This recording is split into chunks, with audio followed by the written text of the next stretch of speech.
भाजपाची नीती वापरा आणि फेका अशीच नीती भारतीय जनता पक्षाची आहे.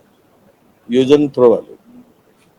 आता कदाचित एका पक्षाचा वापर झाला असेल, त्यामुळे दुसरा पक्ष सोबत घ्यायचा.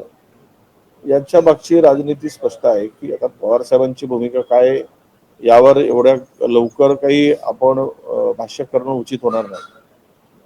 परंतु एकूणच राष्ट्रवादीची भूमिका ही भारतीय जनता पक्षाच्या जे काही डावपेच आहे त्यामध्ये काँग्रेसला कमकुवत करणं आणि काँग्रेसचा जनाधार तोडून प्रादेशिक पक्षाकडे नेणं. राष्ट्रीय पक्ष कमकुवत झाला की स्पर्धक राहणार नाही राष्ट्रीय स्तरावर. त्यामुळे प्रत्येक राज्यामध्ये त्यांचे ते प्रादेशिक पक्षाला खतपाणी घालून ते झाड मोठं करायचं ते प्रयत्न करतात आणि काही दिवसानंतर मग खतपाणी आणि पाणी बंद करून टाकतात. म्हणजे दोनही उद्देश त्यांचे साध्य होतात. त्यामुळे त्याचा एक भाग असू शकतो असं मला वाटतं. झेंडावंदन करू दिलं म्हणजे पालक. भाजपाची नीती वापरा आणि फेका अशीच नीती भारतीय जनता पक्षाची आहे. योजन थ्रो वाले.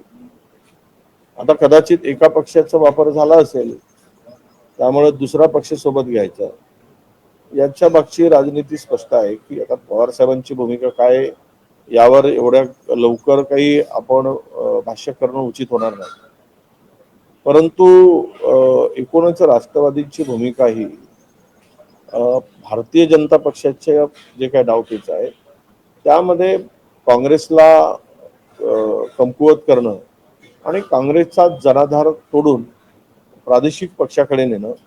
राष्ट्रीय पक्ष कमकुवत झाला की स्पर्धक राहणार नाही राष्ट्रीय स्तरावर. त्यामुळे प्रत्येक राज्यामध्ये त्यांचे ते प्रादेशिक पक्षाला खतपाणी घालून ते झाड मोठं करायचं ते प्रयत्न करतात आणि काही दिवसानंतर मग खतपाणी आणि पाणी बंद करून टाकतात. म्हणजे दोनही उद्देश त्यांचे साध्य होतात. त्यामुळे त्याचा एक भाग असू शकतो असं मला वाटतं. झेंडावंदन करू दिलं म्हणजे पालक.